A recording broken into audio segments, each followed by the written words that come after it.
Presentations made by the Manipur government during B20 conference were excellent and showed true potential, says Honorary Consul of Indonesia, Maheskumar Saharia.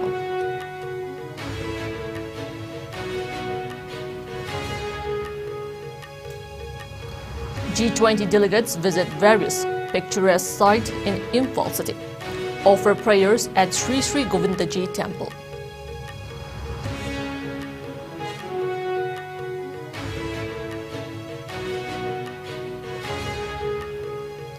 Outgoing Manipur Governor Laganation given warm send-off. Chief Minister and Biren says his government remains grateful to Laganation for his guidance.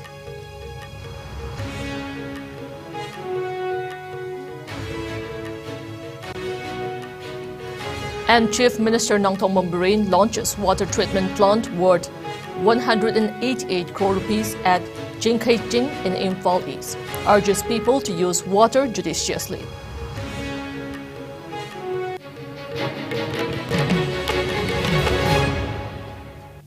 Hello, you're watching IS English News. Before we begin IS News, would like to remind our viewers to practice physical distancing, hand hygiene, wear masks, protect yourself and get vaccinated to ward off COVID-19. I am JESSIA OINAM giving you the news in detail. Honorary Consul of the Republic of Indonesia, Embassy of the Republic of Indonesia, Maheskumar Saharia has lauded the Manipur government for successfully organizing the G20 summit in the state and asserted that it has been an eye-opening experience. He said that it's been a great experience to be at Imphal, Manipur. He said that the presentations made by the Manipur government were excellent and showed the true potentials of the state. He added that they also indicate the efforts of the state government to take Manipur to the next level. He also mentioned that Indonesia held the G20 presidency last year. He expressed delight over India taking over the G20 presidency this year, adding that the country has done a wonderful job. He went on to say that Indonesia and India share 2 millennia of history and cultural relations. He also said that Manipur is the closest point as a land route to Indonesia and pointed out areas where the two countries can contribute to each other's growth, development and welfare. Maheskumar Saharia further commended the government of India, the Manipur government and the Confederation of Indian Industry CII for their efforts and contribution in rewardingly organizing the B20 event at Imphal. It's been a great experience to be here in Imphal at Manipur. Indonesia was the G20 presidentship last year, and we are delighted that now in India it has taken over and they have done a wonderful job. Government of India, Government of Manipur and CII, they all together have done a wonderful job of organizing the G20 and B20 meeting at Imphal. To be very frank, it is much beyond the expectation when I came. As the chairperson of ICC, I have come to Imphal in past and I found a lot of potential in Manipur, but I also noticed that it was not being used to the expected level. But this time it has been an eye-opener. The presentations made by the government of Manipur has been excellent and shows the true potential as well the activities, the move forward that government of Manipur has taken to take Manipur to the next level. IT, tourism, we can have many areas where we can be able to contribute with each other. Also speaking to IS News, Head of Protocol in the Economics and Culture at the Consulate General of the Russian Federation at Kolkata, Katerina Lazareva thanked the people of the state for the warm welcome, the hospitality shown by the people of the state during their stay, adding that it is not in line of comparison with any other states. She asserted that she is impressed by the culture, tradition and custom of the state of Manipur.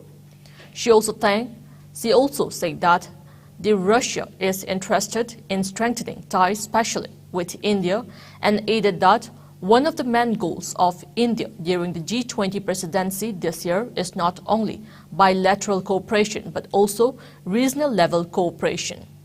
She stated that it would be a nice initiative if the cooperation between Manipur and any other Russian region enhances in the years to come. That's the amazing experience. I'm really impressed by all your cultural traditions, customs. Like, it was a very warm welcome for all of us. And this level of hospitality is not like in the line of comparison with any other state. So, right now, Russia is very interested in diversifying ties, especially with India. And as one of the main goals of India this year during the G20 presidency is not only bilateral cooperation on a country level, but also on a regional level. It could be a very nice initiative if we manage to enhance the cooperation between Manipur and any other Russian region as well.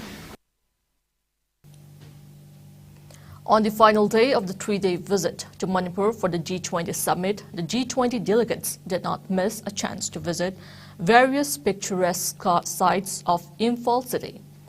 Led by Chief Minister Nongthong Barine, the G20 delegates, prior to their departure for Delhi, visited the historical landmark of Manipur, the Sri Sri Govindaji temple at Imphal. Known as the largest and most significant Vaishnava temple in Manipur, Sri Sri Govindaji, the monument of antiquity, is a blessing. The visiting delegates offered prayers to Govindaji, the incarnation of Lord Krishna, during the visit. Later, the delegates also visited the historical Kangla fort, where they had the opportunity to learn about the rich history of the state. They also witnessed the famed all-women's market in the world, the Ima Kaitel, also known as the Nupi Kaitel or the Kwairaman Kaitel. These fascinating places continue to draw interest and curiosity from the visitors. Chief Minister N. Biren, during the sightseeing tour, said that Manipur, the jewel of India, has a lot to offer to the world. He expressed happiness to see that the G20 delegates witnessed and took part in the devotional activities, making their visit in Manipur more enriching and rewarding, adding that they were provided with an immersive experience on the community's lifestyle, culture, folk songs, dances.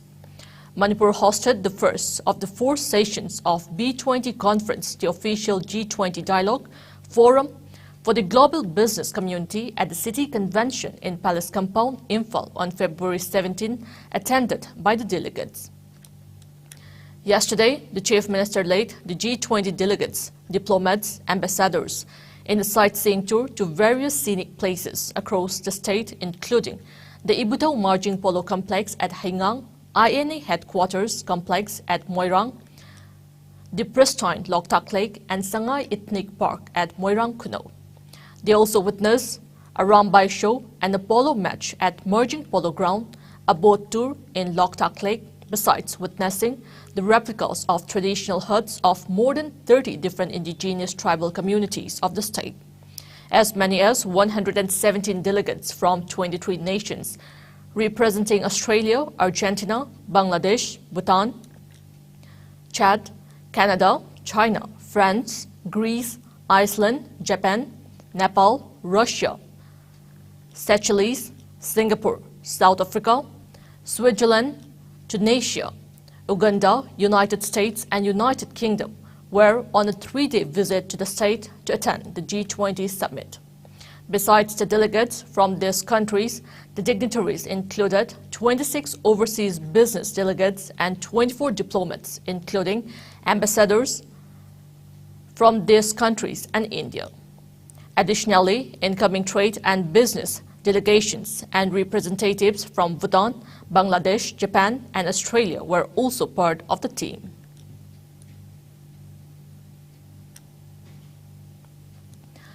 Outgoing Governor Laganation was today accorded a farewell at Raj Bhavan in Imphal. Chief Minister N. Biren also attended the program. On the occasion, Biren said that the state government remains grateful to Laganation for his guidance and will remain inspired by his passion and commitment in serving the people of the state. Biren also extended best wishes to Laganation for a progressive and fruitful tenure ahead as the new governor of Nagaland. Chief Minister N. Biren also presented a traditional shawl and memento to the outgoing governor as an acknowledgement for his efforts and contributions for the welfare of the people and the state as a whole. PHED Minister L. Susindro and many officials were present during the farewell program. The people of the state also extended him the best wishes for his future. Laganation was appointed as the 19th governor of Nagaland by President Draupadi Murmu on February 12. He also served as the 17th governor of Manipur from August 27, 2021 and also served additionally as governor of West Bengal from July 18, 2022 to November 17, 2022. Prior to serving as governor, Laganation was a senior leader of Tamil Nadu Bharatiya Janata Party.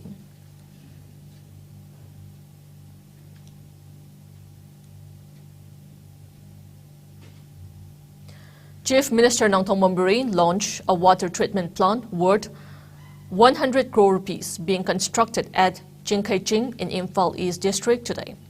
Appreciating the officials of the Public Health Engineering Department, PHED, and the contractor for their dedicated efforts to provide water to the public, Chief Minister Mombarin stated that the source of water for the plant will be Thawal Dam. He maintained that the state government has been putting all possible efforts to provide tap water to every household.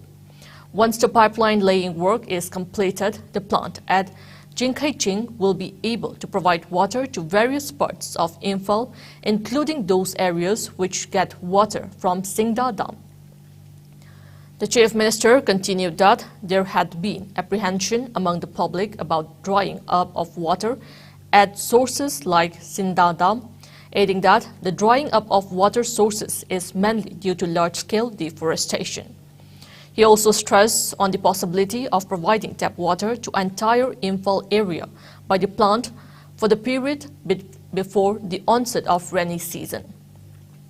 He further informed that the state government has been working on to get water from various sources including Loktak Lake, Izai River near Tupul and Barak River from Garong site, adding that projects are being made for the same to increase water sources.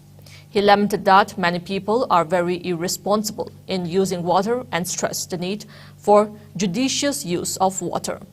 The water treatment plant launched today will have a capacity of 45 megaliters per day. With the launch, the plant will start providing water to some areas of Imphal city initially.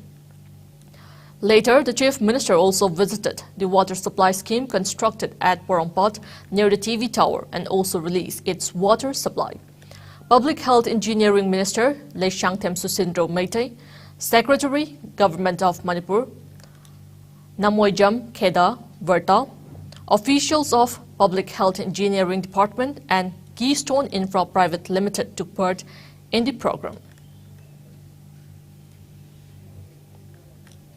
Water source ye koi mafam ani hum da gi long no honari e koi loktak ta gi sing si pipe na pukhal akana Imphal gi swai gi area da sum area ma da tong na thamaga hayeng ma du gi any drakar la pakana ma du gi sing du na mu yen da ba ya na gi loktak ta gi sing khat pa ma number 1 da gi number 2 da koi gi Barak river gi se le isai river ai na koi gi tupul gi manakta le river sigi ising asigi tulel se ma koi power na inkhala ga ching gi dorkan da singarom da kharak na gi sore song na gi source oi na gi ama na Barak karong site gi akoi tunnel hulaga sangobungi area da gi sing poraga hari ba option ani hum se source yaudre de koi heng population hengala ibesiga odu gi ising lokum du thamogre gi yaro de bina hari ba hum se koi project kan semi engineer sing dorkan da hai ba hum se hari ba pot punumuk se ure de yaro ko rain water de gi koi khara reserve ta hogani rain water harvesting ge koi phajani yum khudimuk da hape adu namani khwai gi maru oi bode koi forest reserve protect obusi.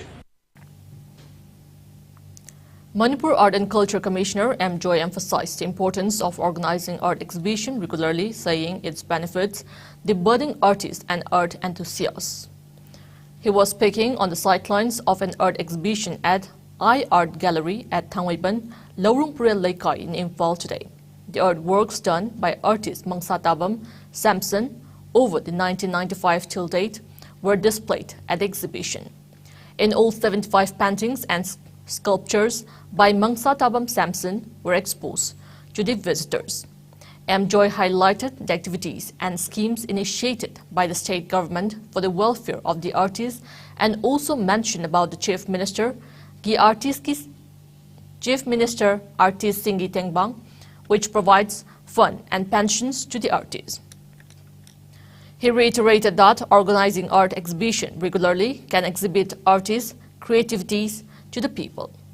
He further urged the people to extend support and encouragement to the artists in their works and future endeavors. Mangsa Tabam Samson of State Kala Academy and a host of artists were present at the exhibition. The artists singi tenbang haiba scheme makada la amo bi sinyang kai bi sing bunga bi basi koina piri na adaki sali bi sahi haitare march sal gi do base sigi koi selection to bol loi gre aduna march au da section to ga ma gi account loi sigi makata bada koina mu pension scheme ma hapsari pension haragadi sahi tha oi do ni aduna mamangai dagi lai yetra lakwa anna ji koi masak khangba the state awardee, national awardee, me am saying say, okay, in the one plan story, and why he biodata, me am saying the kind say you would have put in passing contra, sing young Kai and my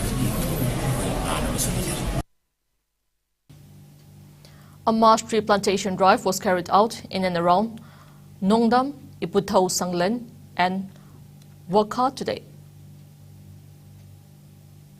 The drive was carried out by members of Committee of Civil Society Kanglipak CCSK for the second phase. It was held as part of CCSK campaign Sanghalasi Iramdam, which aims at mitigating effect of climate change. Speaking on the sidelines of the drive, CCSK President Jitendra Ningomba expressed concern over the climate change escalating toll on the world. He asserted that mass cutting down of trees contribute towards the same. He also mentioned that 1,200 saplings were planted in the first phase of the campaign and assured to continue the same in future. He further urged the people to plant more trees to help save the environment. Around 250 saplings were planted in and around the area during the drive.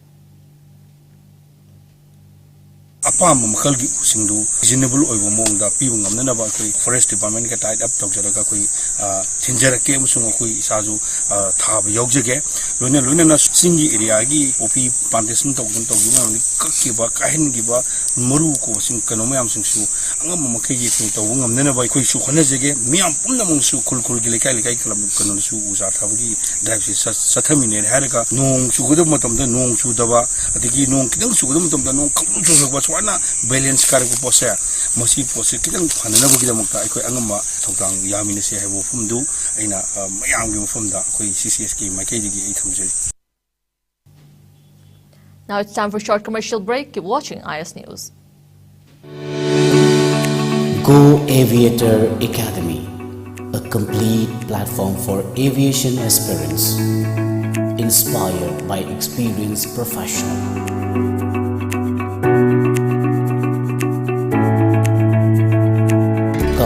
And join with us, a course designed for cabin crew and ground staff to help turn your dreams into reality.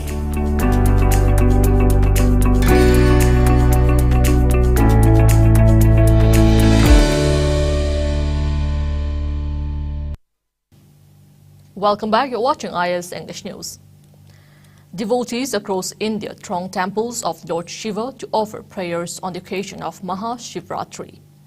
Considered one of the most auspicious festivals of Hindus, Mahashivratri, the literal translation of which is the great night of Shiva, was celebrated with great fervor across various parts of the country. President Draupadi Murmu joined the Isha Mahashivratri festival as the guest of honor at Isha Yoga Center in Coimbatore. President Draupadi Murmu was the Isha's guest of honor for its annual night-long cultural extravaganza at the Isha Yoga Center. Addressing the Isha Mahashivratri celebrations, President Murmu said she feels especially blessed today to be here on the holy occasion of Mahashivratri in the presence of Adi Yoga. Other than the President, Tamil Nadu Governor R.N. Ravi and Tamil Nadu Minister Thiru Mano Thangraj were also present at the occasion. In Uttar Pradesh, a large number of people are reaching Kashi Vishwanath Temple in Varanasi to offer prayers.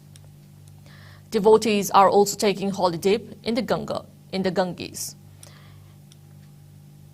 In Prayagraj, devotees are taking holy dip at Sangam.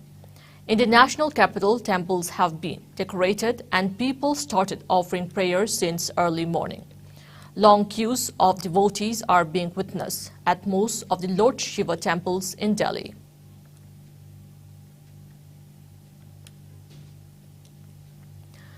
India reported just 142 new COVID-19 cases in the last 24 hours. The new infections took the country's total caseload to over 4.46 crore, while active coronavirus caseload has increased to 1,899. As per the Ministry of Health and Family Welfare, the death toll stands at 5,30,760 with 3 new deaths.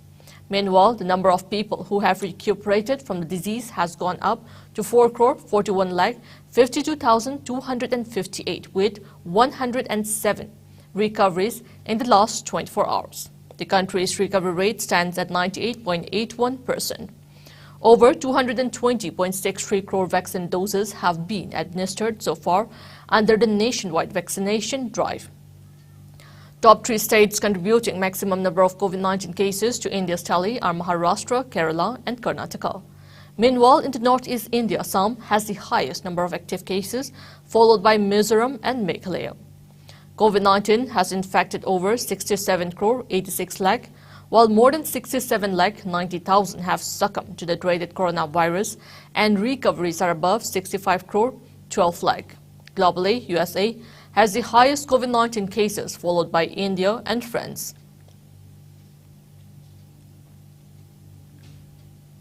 Now, the sports news. India's campaign in the Badminton Asian Mixed Team Championship ended with a 2-3 loss to China in the semi-finals, but not before the doubles team, men's and mixed, came up with inspired performances to give their opponents a tough time yesterday. In the 5-match tie, world number 9 HS Pranoy was shocked by world number 125 Lei Lanji. The Indian lost the match 21-13, 21-16. While the Indians were expected to make short work of their neighbors in the singles, PV Sindhu too disappointed in her match against world number 101 Gao Fengji 21-9, 16-21, 21-18 in women's singles. The men's double pair of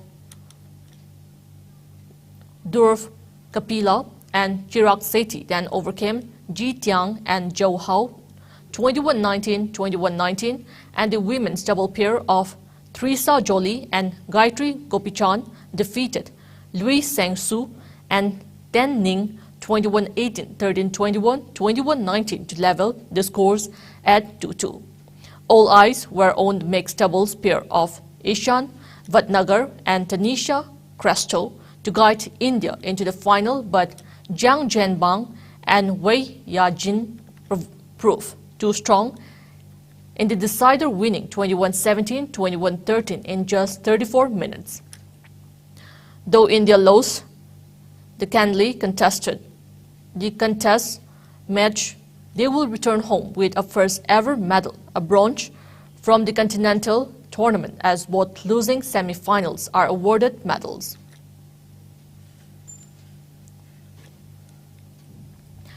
In cricket, a career best spell by Ravindra Jadeja has led India to win the second test of the Border Gavaskar Trophy against Australia in New Delhi. The hosts have now taken a 2-0 lead in the 4-match series, beating the visitors by 6 wickets in the second test in the 4-match series of the trophy at Arun Jaitley Stadium today. India scored 118 runs. This is the second time in a row that India have beaten Australia in a test match within 3 days. With the win, India have retained the trophy. India all-rounder Ravindra Jadeja took 10 wickets in the match. He was declared man of the match. Australia was all out for 113 runs in their second innings, setting India a victory target of 115. For India spinner, Ravindra Jadeja took his career's best and devastated Australia. Between Jadeja and Ravichandran Ashwin, the spinners shared the 10 wickets, putting Australia on a sticky wicket. Australia suffered another embarrassing collapse, losing 9 wickets for 52 runs to all. With this, there is little hope that it had of a rare victory on Indian soil. Before we end, let's take a look at the headlines once again.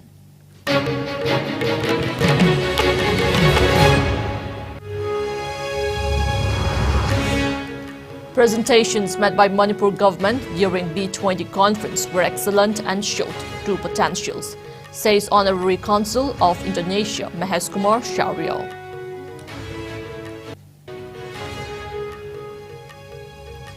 G20 delegates visit various picturesque sites in Imphal city, offer prayers at Sri Sri Govindaji temple.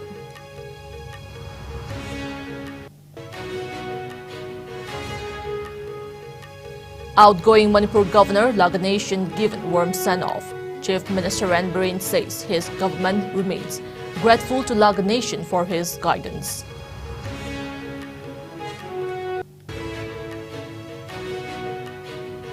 And Chief Minister Nangthong Biren launches water treatment plant worth 188 crore rupees at Jinkhaiching in Imphal East.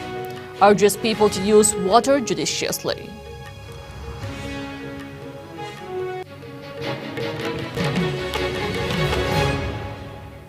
That's all we have in this bulletin. Keep watching IS News.